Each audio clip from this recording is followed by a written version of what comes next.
Esta mañana continuamos con nuestro estudio de 2 partes del Salmo 23, porque habiendo experimentado la reciente fallecimiento de Lyra Goody, nos encontramos como familia de la iglesia en medio de un gran dolor y por lo tanto la necesidad del consuelo de Dios. Y yo no conozco ningún pasaje de las Escrituras que brinde más consuelo a los corazones afligidos que el Salmo 23. Como les mencioné la semana pasada, a lo largo de los años, este salmo ha administrado la gracia de Dios a personas en tiempos de dolor más que cualquier otra porción de la Biblia.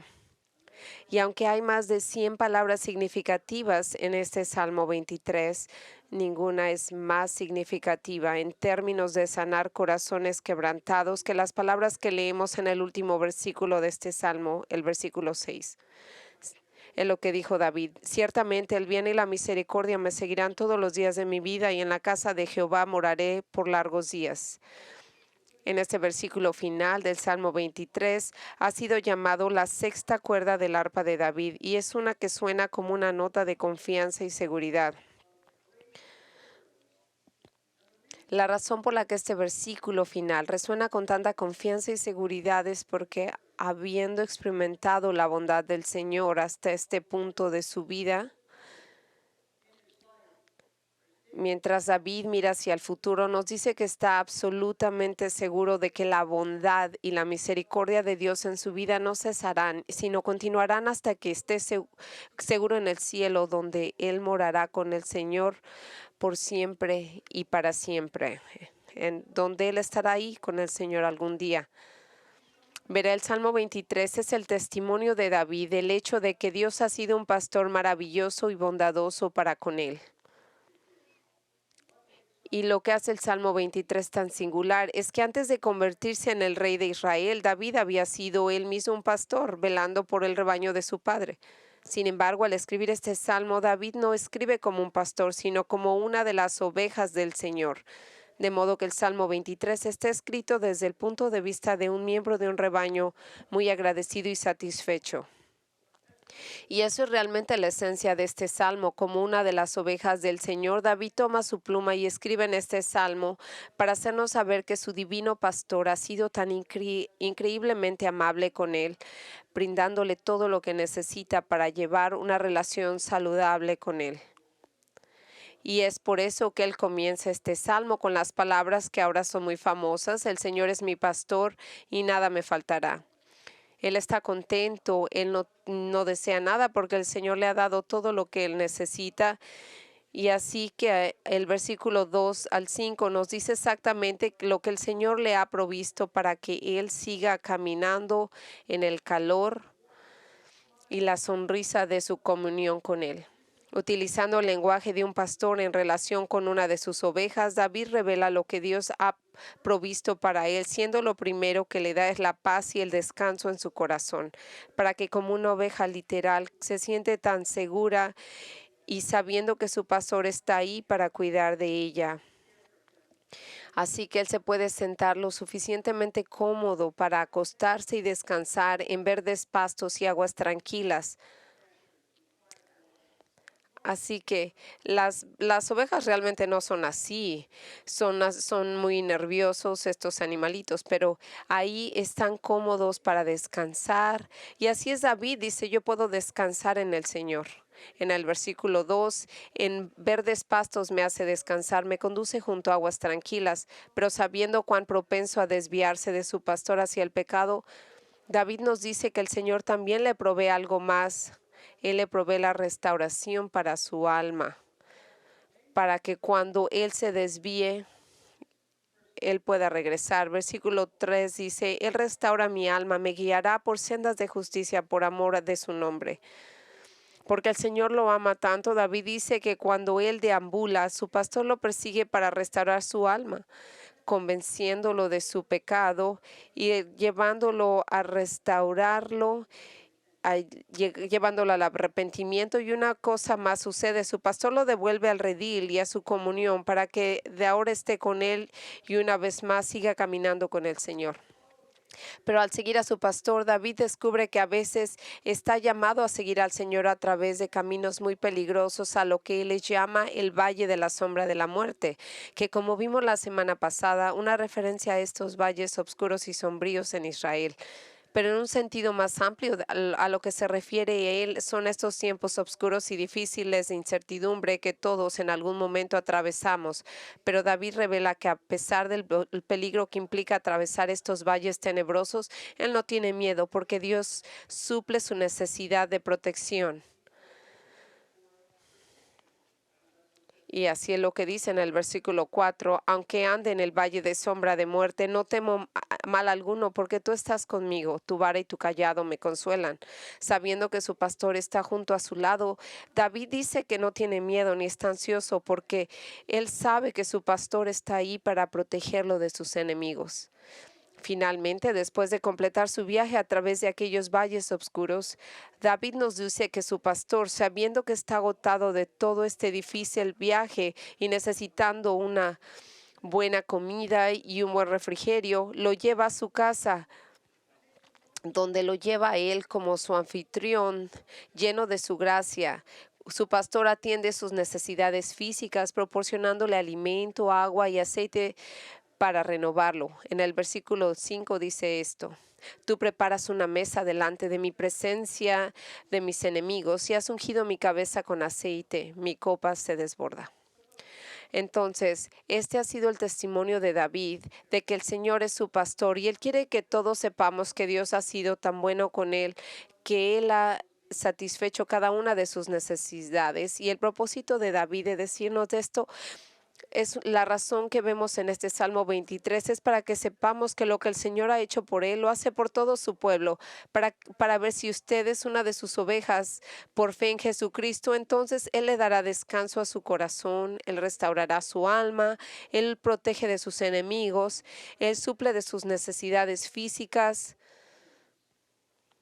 Pero habiendo leído todas estas cosas maravillosas que David ha dicho acerca de su pastor, a este punto nos enfrentamos con una pregunta de suma importancia. Sabemos que Dios es un pastor tierno y bondadoso.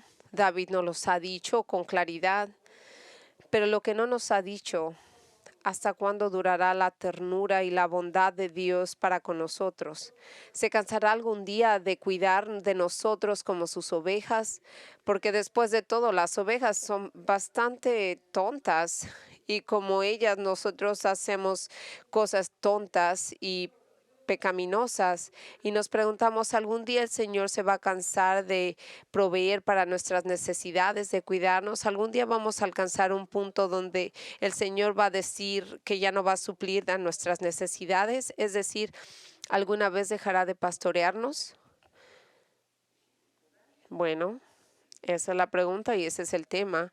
Aparentemente está en la mente de David cuando él trae el Salmo 23 hasta el final, porque en este versículo final habla de lo que le sucederá todos los días de su vida. Es decir, todos los días que tiene por delante, esos días que aunque le dan por vivir, es decir, el resto de su vida a partir de este momento en adelante.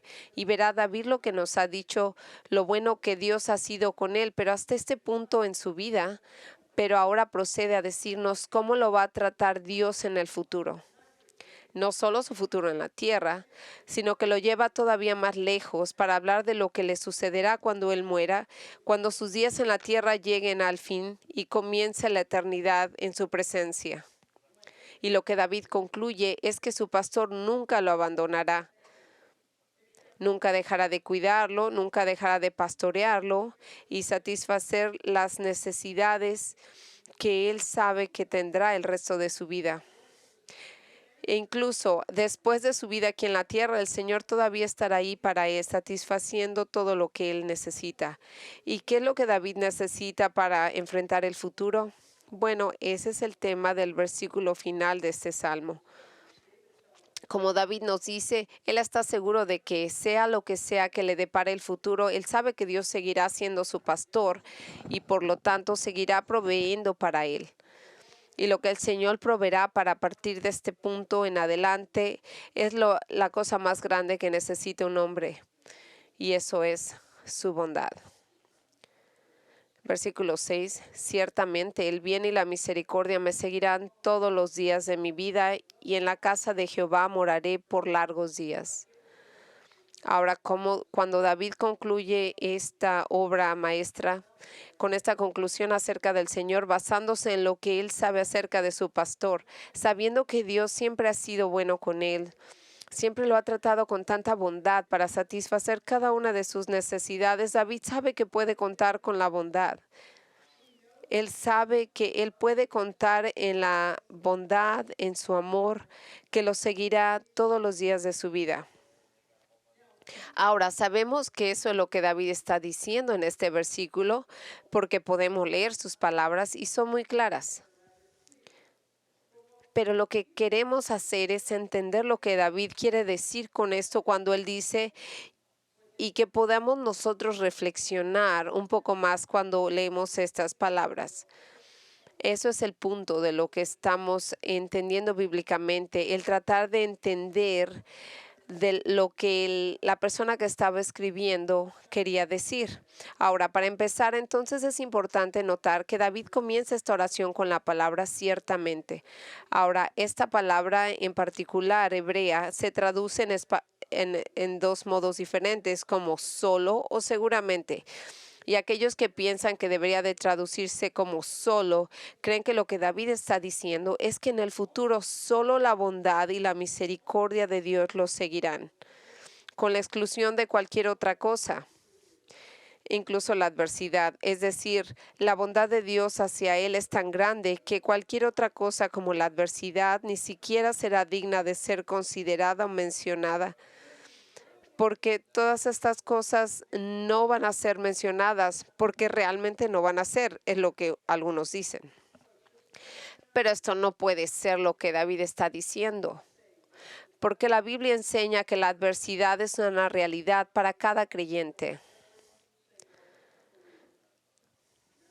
Y cuando leemos los salmos que escribió David y estudiamos la vida de David, vemos que él estaba muy consciente de que los días restantes estarían llenos de todo tipo de problemas, de que él tendría muchas dificultades, muchas desilusiones y dolor. Y de hecho, Dios le dijo específicamente a David que su vida no iba a ser fácil.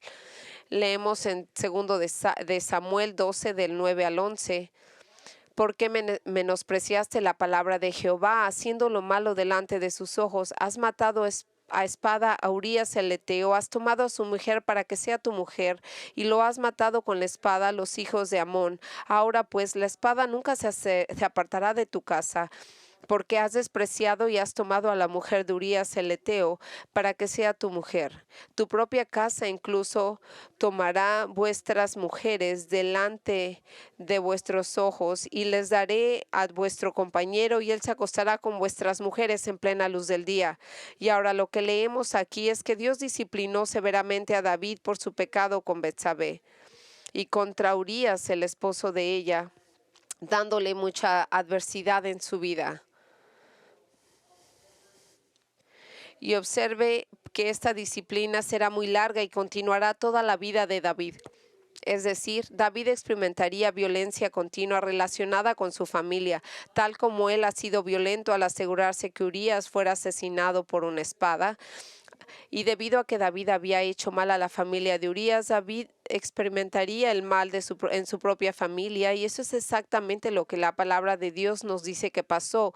Uno de sus hijos de David violó a una de sus hijas, una hermanastra. Otro hijo mató a su propio hermano, y luego ese mismo hijo, Absalón, se rebeló contra David y casi lo mata y destruye su reino. Y además, debido a que el pecado de David con Betsabé fue de naturaleza sensual, Absalón tendría relaciones con las concubinas de David durante su rebelión. Entonces, volviendo al Salmo 23, sabemos que a la luz de todas las cosas horribles que Dios le dijo a David que sucederían en su vida, David no podía posiblemente querer decir que solo la bondad y la misericordia de Dios lo seguirían, y nada, porque la naturaleza de él tenía cosas muy negativas que se habían dado al lugar. Por lo cual, cuando él dice que a pesar de todas las situaciones tan difíciles que enfrentó, él sabría que a pesar de todo, él está absolutamente claro de que el bienestar y la misericordia del Señor lo seguirán el resto de sus días.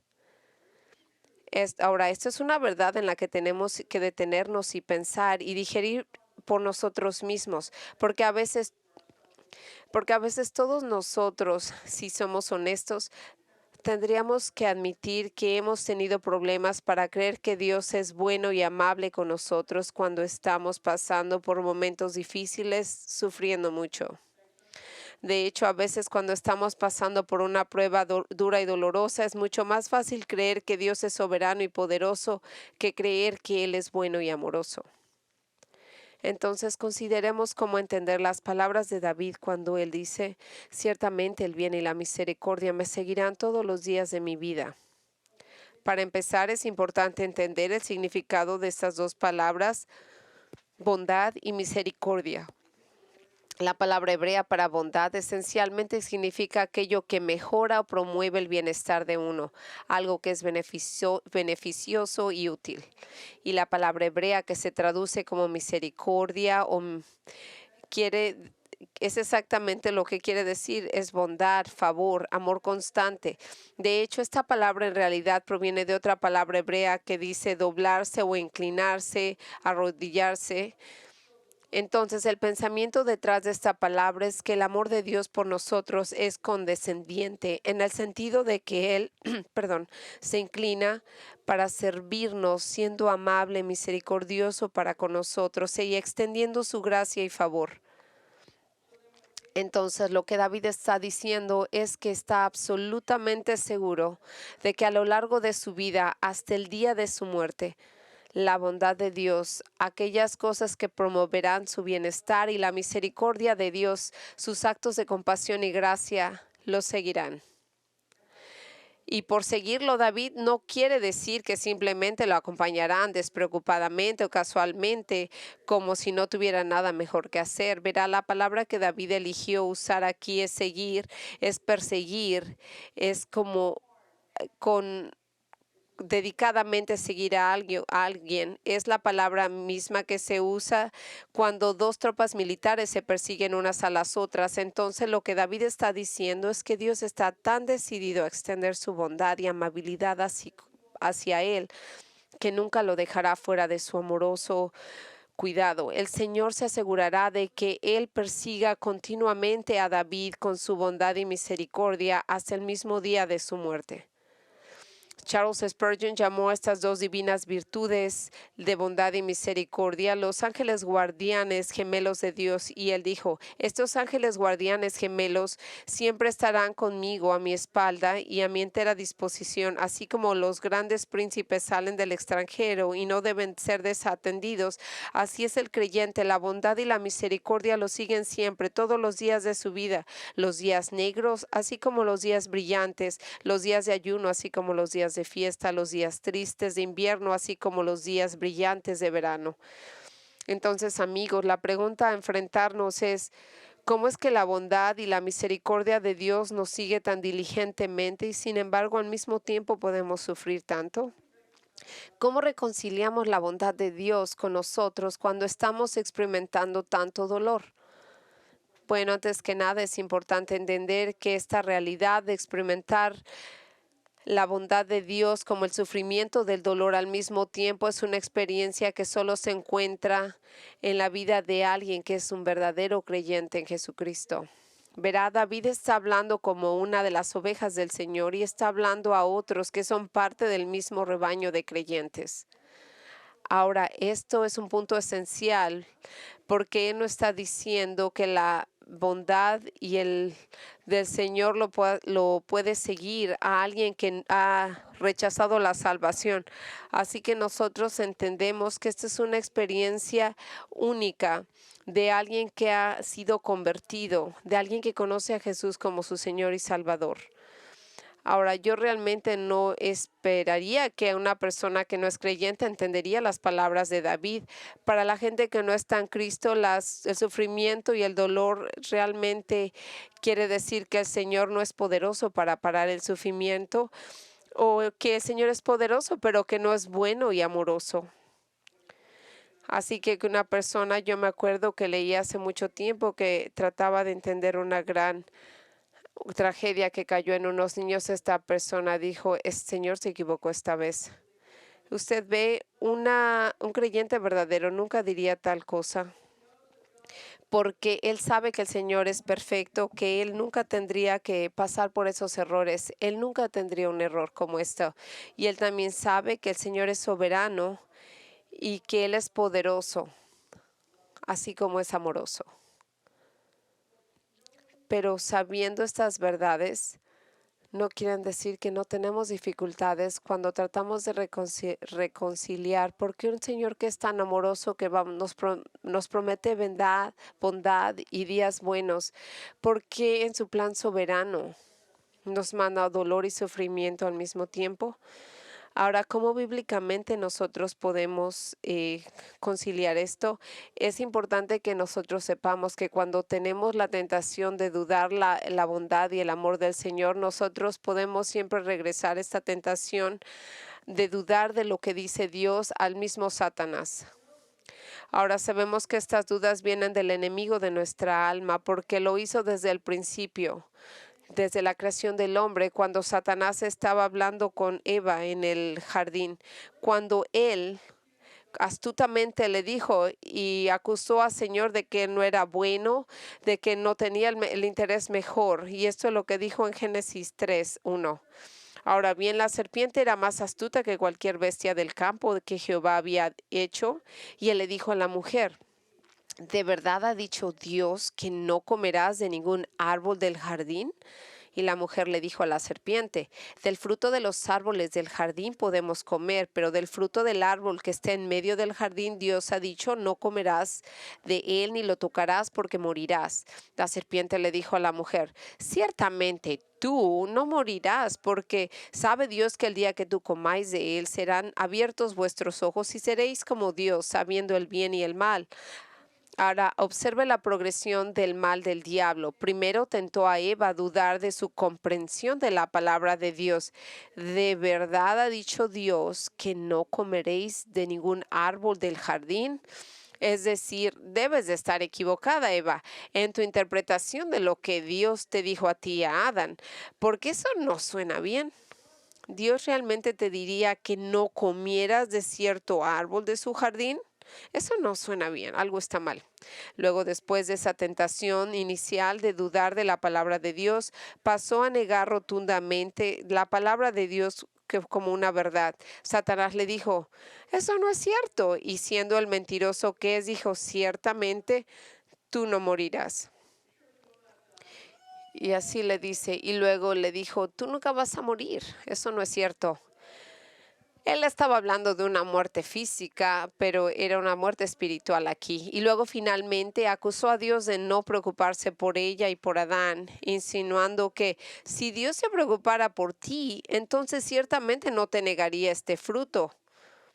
Verás, Él no quiere que tus ojos se abran, porque eso te haría similar a Él en términos de conocer el bien y el mal, y Él no quiere que seas como Él. Entonces, Él es un hombre egotista, Él es un ser egotístico y solamente le importa a sí mismo. Entonces, al prohibirte esto, Él te está privando de algo bueno, porque Él no es bueno. Así es como el enemigo tentó a Eva y la engañó perfectamente. Es como es el carácter del enemigo. Es un mentiroso, es un asesino desde el principio, y él estaba engañándole a ella. Y esto es como Él nos miente a cada uno de nosotros cuando nos susurra en nuestro corazón que Dios no puede posiblemente amarnos, o de lo contrario, Él no le permitiría tanto sufrimiento. Verá, en contraste con lo que dice Satanás sobre el amor y la bondad de Dios, las Escrituras declaran enfáticamente que Dios, en su carácter y naturaleza esencial, Él es bueno, porque Él es un Padre bueno y bondadoso. ¿Y porque Él es bueno, Él hace cosas buenas por su gente? Salmo 34:8 dice, Gustad y ved qué bueno es Jehová, cuán bienaventurado es el hombre que se refugia en Él. Salmo 31:19, cuán grande es tu bondad que has reservado para todos los que te temen. Salmo 25:8, bueno y recto es Jehová. Como recordará, Jesús le dijo al joven rico, nadie es bueno sino uno, y ese es Dios. Además, la Escritura revela que Dios es amoroso y que Él demuestra su amor por su pueblo por medio de su bondad. Salmo 32:10 dice, al que confía en Jehová, la misericordia lo rodeará. No solamente dice que nos sigue, sino nos rodea. No importa lo difícil que el momento sea por el que esté uno pasando, Dios promete que nunca nos quitará o se removerá su misericordia, porque su misericordia nos rodeará, siempre nos seguirá. Él siempre estará ahí para nosotros. Escuche estas preciosas palabras de Isaías 54:10. Porque los montes pueden ser removidos, las colinas pueden temblar, pero misericordia nunca será removida de ti. Déjame que le diga esto. Cuando usted se siente que su vida está cayéndose en pedazos, mi amor y mi cuidado estará por ti. Nunca te la voy a remover. Cuando muchas cosas se remuevan de tu vida, yo nunca me voy a alejar. Y por supuesto, la mayor demostración y prueba de amor de Dios por nosotros se encuentra en la cruz de Jesucristo, es decir, su muerte expiatoria como sacrificio.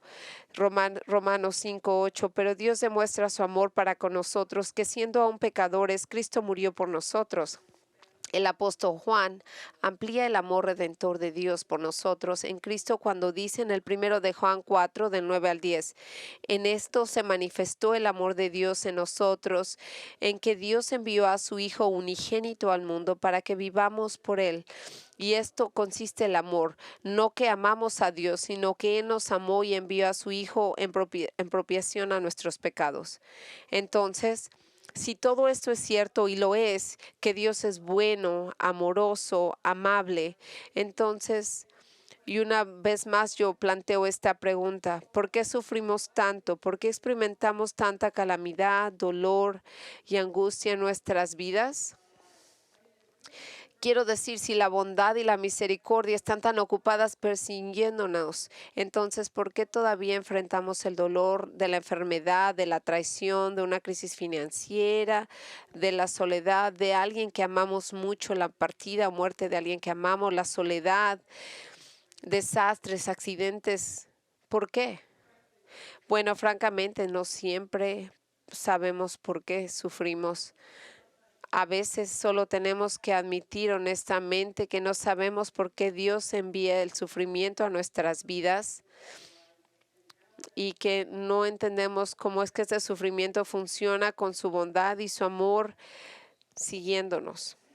No queremos ser como los amigos de Job, que pensaron que sabían que todo lo que estaba pasando y que le ofrecieron todo tipo de consejos a Job, pero no tenían ni idea alguna, pero estaban absolutamente desentendidos, no sabían de lo que hablaban. En su libro, Dios realmente tiene el control. El autor Jerry Bridges escribe acerca del sufrimiento cuando no entendemos y no podemos ver ningún beneficio de ello. Él dijo, Dios nos explica lo que está haciendo en adversidad. No hay indicios de que Dios alguna vez le haya explicado a Job las razones por el terrible sufrimiento. Como lectores somos llevados tras las bambalinas para observar la guerra espiritual entre Dios y Satanás, pero lo que sabemos de las Escrituras, Dios nunca le dijo a Job sobre esto. Amigos, hay momentos en que Dios tampoco nos deja claro por qué, si Él es tan bueno y amoroso, por qué experimentamos tanto dolor en nuestras vidas. Pero lo que sí sabemos y sabemos con certeza es que hay una razón. Eso lo sabemos y a pesar del dolor, Dios sabe lo que está haciendo, incluso aunque no nos lo revele. Ve una de las grandes verdades enseñadas en las Escrituras de cualquier momento en nuestra vida y especialmente en esos momentos de calamidad, es que nos tenemos que enfocar en lo que sabemos que es verdad, no en lo que no entendemos. Esto es una de las grandes lecciones que podemos entender del sufrimiento. Nosotros vamos a aprender de que muchas naciones, mucho sufrimiento, como Habacuc, él no sabía qué iba a pasar. Conforme leemos de eso, sabemos que él no podía entender lo que estaba pasando y al final dice, Señor, yo voy a enfocarme en lo que sé acerca de Dios, no en lo que no conozco de Él. Eso es lo que le ayudará a atravesar estas pruebas. Y esto es por lo que el Señor nos dice que no podemos estar en nuestro propio entendimiento. Por eso dijo Charles Spurgeon, cuando no podemos ver la mano de Dios, podemos confiar en el corazón de Dios, y cuando vemos con absoluta certeza lo que Él dice en Isaías 55 del 8 al 9, porque mis pensamientos no son vuestros pensamientos, ni vuestros caminos mis caminos, dice el Señor, porque como los cielos son más altos que la tierra, así mis caminos más altos que vuestros caminos, y mis pensamientos más que vuestros pensamientos. Al comentar sobre estas palabras, el maestro de la Biblia dijo, la implicación es que así como los cielos están tan altos sobre la tierra que no pueden medir su altura con los estándares humanos, así son los caminos y pensamientos de Dios, que están tan por encima de lo que el hombre, que no pueden ser captados por el hombre en su plenitud. En otras palabras, los caminos y pensamientos de Dios son incomprensibles para el hombre.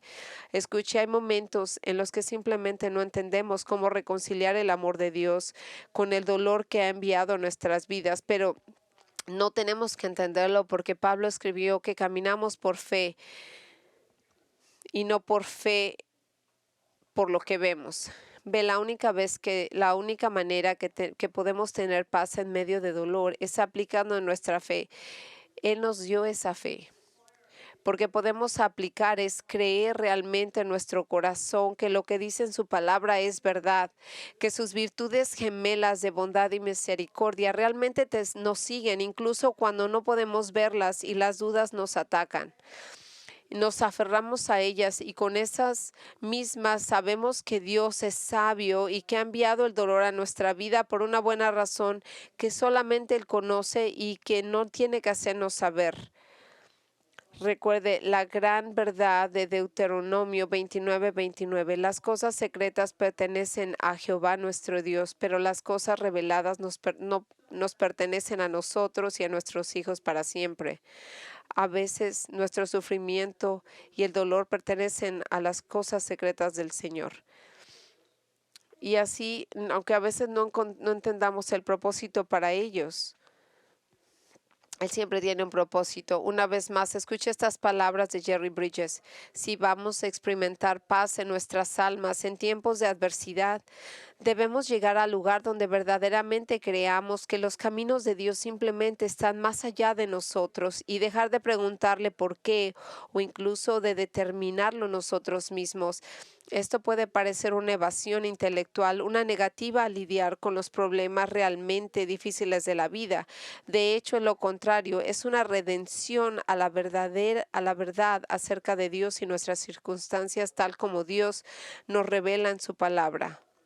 Y entonces hay momentos en los que sufrimos y posiblemente no podamos entender cómo es que la bondad de Dios encaja con el sufrimiento que atravesamos.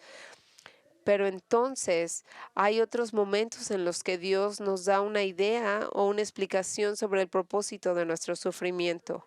Por ejemplo, a veces sabemos que Él trae sufrimiento a nuestra vida para demostrar su poder y su gloria y para cumplir sus propósitos soberanos en una gran escala que pudimos imaginarnos algún día. Vemos esto claramente en el incidente de Jesús resucitando a su amigo Lázaro de entre los muertos. Si recordará la historia en Juan 11, cuando Jesús oyó que Lázaro estaba enfermo, no se apresuró a curarlo, más bien Él lo dejó morir. Y las hermanas de Lázaro, así como él curó mucha otra gente, pero a Lázaro lo dejó morir. Y las hermanas de Lázaro, él sabía lo que estaba haciendo. Y así las hermanas de Lázaro, Marta y María obviamente estaban decepcionadas y no entendía por qué el Señor dejaría morir a su gran amigo y al hermano de ellas, pero Jesús lo dejó morir. Pero ¿sabe por qué? Había dos grandes razones. Lo primero era para revelar su deidad y el poder divino que eran demostrados a sus discípulos al resucitar a Lázaro de entre los muertos. ¿Quién escuchó eso? Nadie sabía de eso, pero ellos mismos lo vieron. Note lo que Jesús le dijo en Juan 11, 14 al 15, sobre la razón por la que dejó a morir a Lázaro y no lo sanó. Entonces Jesús le dijo claramente, Lázaro ha muerto, y me alegro por vosotros de no haber estado ahí para que creáis, pero vamos por él. Y esto dijo, ¿por qué? Pero yo lo hice para que tú vengas a creer. En otras palabras, Jesús dejó morir a Lázaro para que al resucitarlo de entre los muertos fortaleciera su fe en él como el Mesías y el Hijo de Dios. Por eso lo hizo. Escuche, es muy posible que Dios haya traído un gran dolor y sufrimiento a su vida, ya sea para fortalecer su fe o para traer a alguien más a fe en él. A lo mejor ese fue su plan. Además, Jesús se lo hizo así a Lázaro, así puede usar su dolor del mismo modo. Y cuando Él dejó morir a Lázaro, porque su resurrección de Lázaro era parte de su plan soberano para provocar su propia muerte. Y esta fue lo mejor que puede habernos pasado en la vida. No voy a poder leerlo, pero en Juan 11 del 47 al 53 va a ver ahí que en ese momento, cuando ellos supieron que habían resucitado a Lázaro, ellos dijeron, los hombres, los altos sacerdotes estaban tratando de entender qué hacer después de que lo resucitaron. Ahora los hombres están creyendo en él. Ahora, ¿qué vamos a hacer? Tenemos que matar a este hombre, tenemos que eliminarlo. Y a partir de ese momento vemos que ellos estaban tratando de asesinar a Jesús. Ahora, esto fue una cosa maligna para que ellos trataran de hacer, pero de esa maldad, pero de esa gran idea que ellos trataban de asesinar a Jesús, al hombre inocente, a Dios inocente, del más precioso del universo. De ahí nosotros tenemos salvación, tenemos la bondad y la piedad. Y así es lo mismo que pasó con José en el Antiguo Testamento, en el cual en Génesis leemos acerca de José, uno de los hijos de Jacob, que sufrió mucho. Primero sus celosos y malvados hermanos lo venden como esclavo, luego lo termina en Egipto, donde la esposa de su amo miente y lo acusa maliciosamente de intentar violarla físicamente, y entonces lo arrojan a prisión, donde como un hombre olvidado, y en ese momento de su vida, ¿quién podría culpar a José si se preguntaba por qué Dios le enviaría tanto sufrimiento y dolor a su vida? Pero eventualmente todo se vuelve claro para José, porque a través de la providencia divina es liberado de la prisión para interpretar un sueño que tuvo el faraón.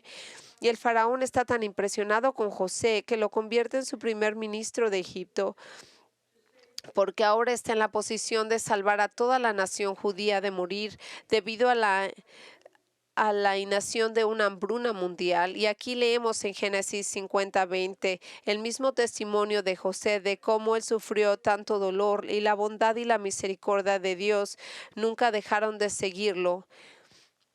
Esto fue lo que le dijo a sus hermanos. Vosotros pensasteis mal contra mí, pero Dios lo encaminó para bien, para hacer este resultado presente, para mantener con vida a mucha gente. Ahora, amigos, aunque a veces podemos mirar hacia atrás y ver específicamente lo que Dios en su bondad pretendía lograr y logró con nuestro sufrimiento, hay algunas otras ocasiones en las que solo tenemos que estar contentos con saber que nuestro sufrimiento está produciendo la santificación y el crecimiento espiritual en nuestras vidas, cuando vemos Romanos 8:28-29. En lo cual Pablo nos dijo, y sabemos que a los que aman a Dios, todas las cosas que les suceden ayudan por bien, y están conforme al propósito de ser llamados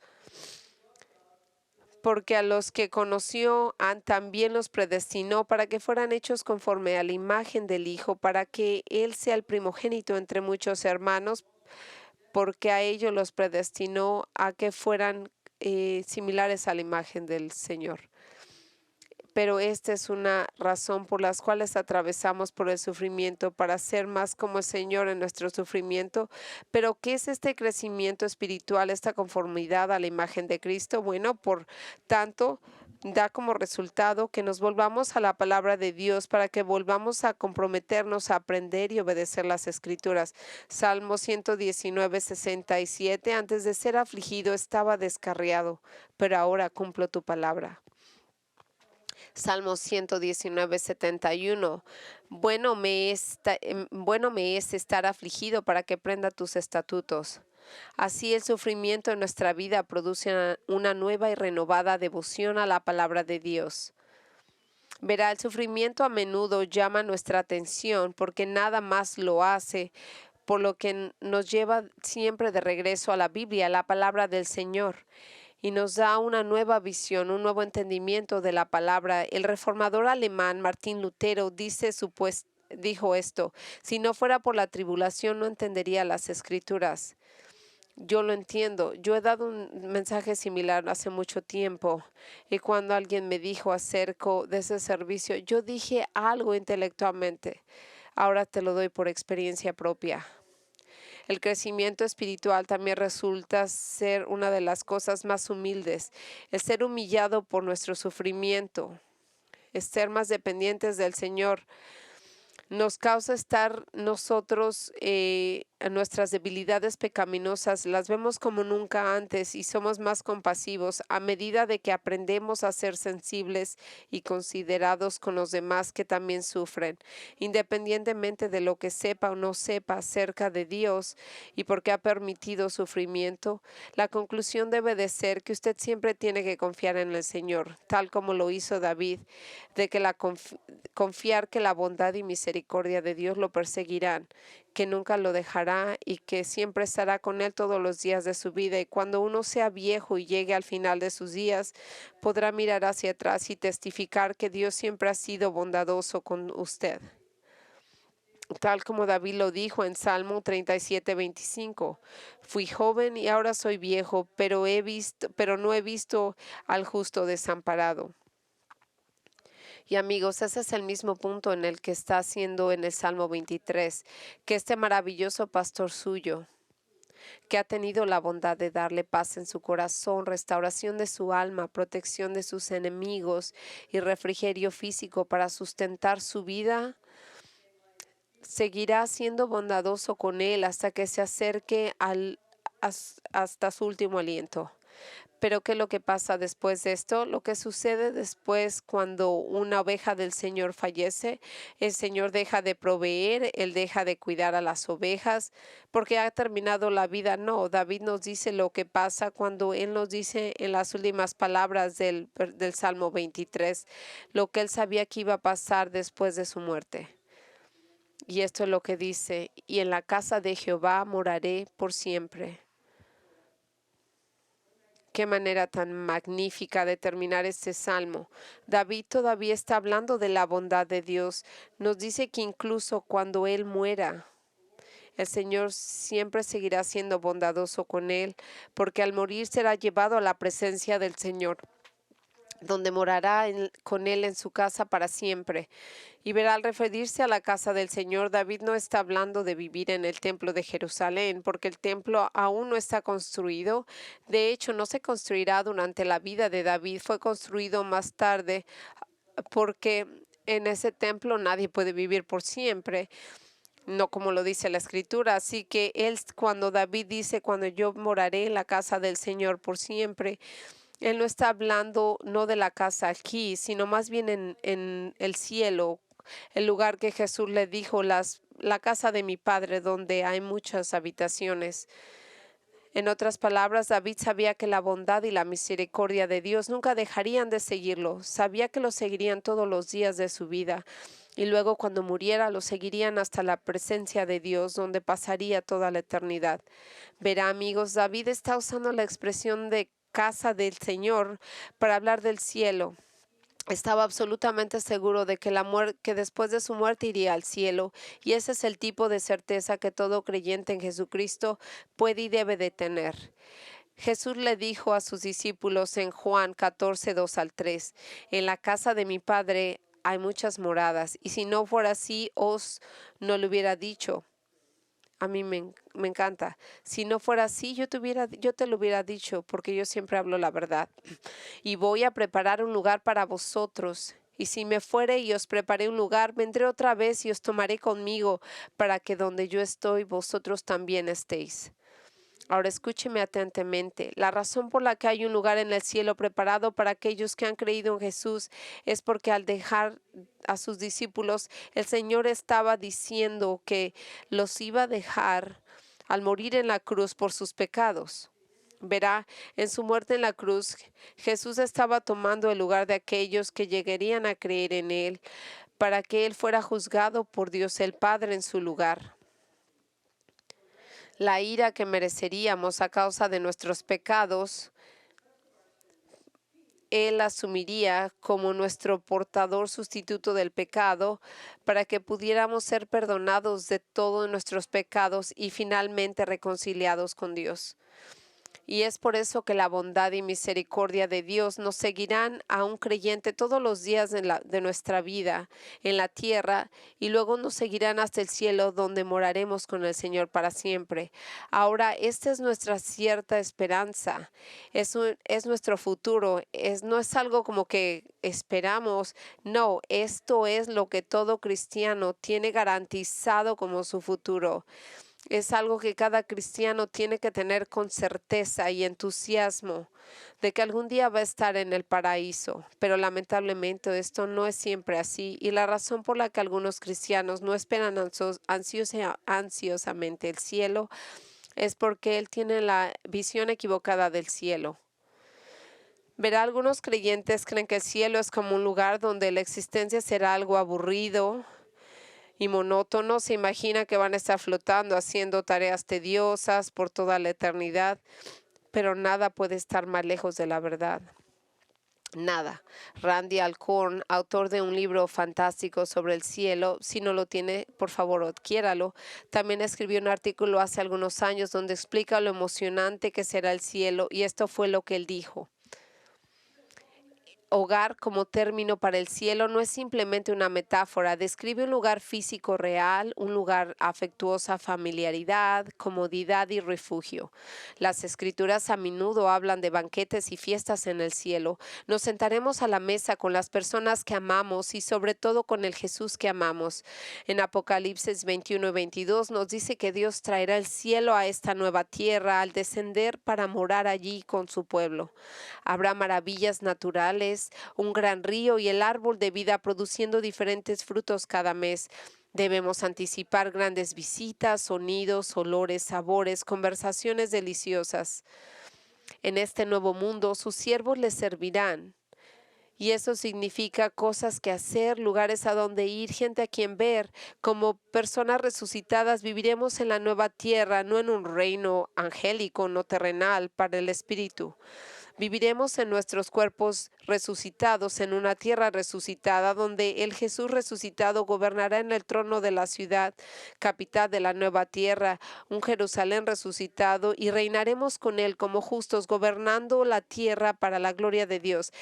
Esto fue exactamente su diseño desde el principio. La Biblia comienza y termina con Dios, y la humanidad es perfecta en comunión en la tierra, debido a que ya estamos regresando a casa. La nueva tierra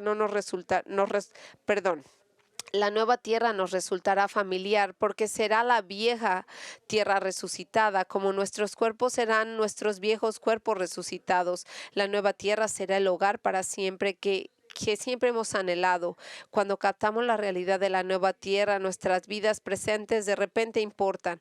Las conversaciones con seres queridos importan, el trabajo, el ocio, la creatividad, la estimulación intelectual importan, la risa importa, el servicio importa. ¿Por qué? Porque son eternos. Nuestra vida actual en la tierra importa, no porque sea la única vida que tenemos, sino precisamente porque no lo es. Es el comienzo de una vida que continuará sin fin.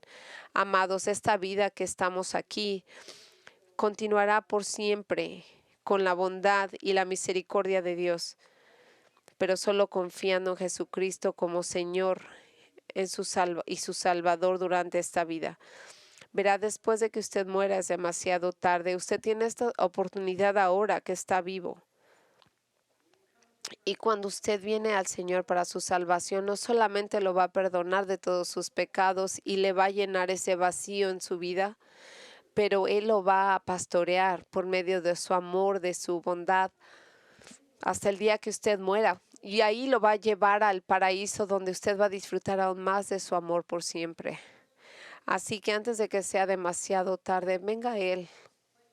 Ponga su confianza y su fe en Jesucristo. Confíe en Él, en su muerte, que Él murió por usted. Confíe en Él, que eso es todo lo que usted necesita para su salvación, de que usted se aleje del castigo del Señor por medio de Jesucristo. Si usted le gustaría hablar a alguno de nuestros pastores y usted tiene alguna pregunta en su corazón, usted siente convicción por su pecado, venga cuando cierre el servicio y aquí lo dirijo a alguien. Si usted es un creyente y si usted ya cree en el Señor, yo le digo, confíe en la palabra del Señor, aún en los días difíciles de dolor, confíe en el Señor, porque su naturaleza de amor y bondad siempre lo seguirá y lo seguirá hoy hasta el día de su gloria. Oremos juntos. Padre, te agradecemos por tu palabra. ¿Qué haríamos sin tu palabra? ¿Y qué haríamos, Señor, sin ti, sin la cruz? Y tal como lo dijo el apóstol Pablo, nosotros estamos decaídos, pero no estamos debatidos y sin esperanza. Nosotros tenemos la esperanza gracias a la cruz. La gran esperanza, Señor, no solo es la cruz, pero la resurrección, que nos dice que eres tú exactamente quien tú dices que eres. Y nosotros creemos en eso, Padre. Y cualquier persona que nunca ha puesto su confianza en ti, que este sea el día de su salvación, y la gente que está sufriendo, que está en dolor, nosotros te pedimos, Señor, de que tu palabra les traiga gran ánimo y esperanza a sus corazones. Gracias de que tú eres bueno y que esa misma nos sigue y nos protege todos los días de nuestra vida. Incluso cuando hay días y valles oscuros, tú siempre estás ahí y tú nunca vas a cambiar. Señor, te pedimos que nos ayudes a caminar por fe, no por emociones. Y todo esto lo pedimos en nombre de Jesucristo. Amén.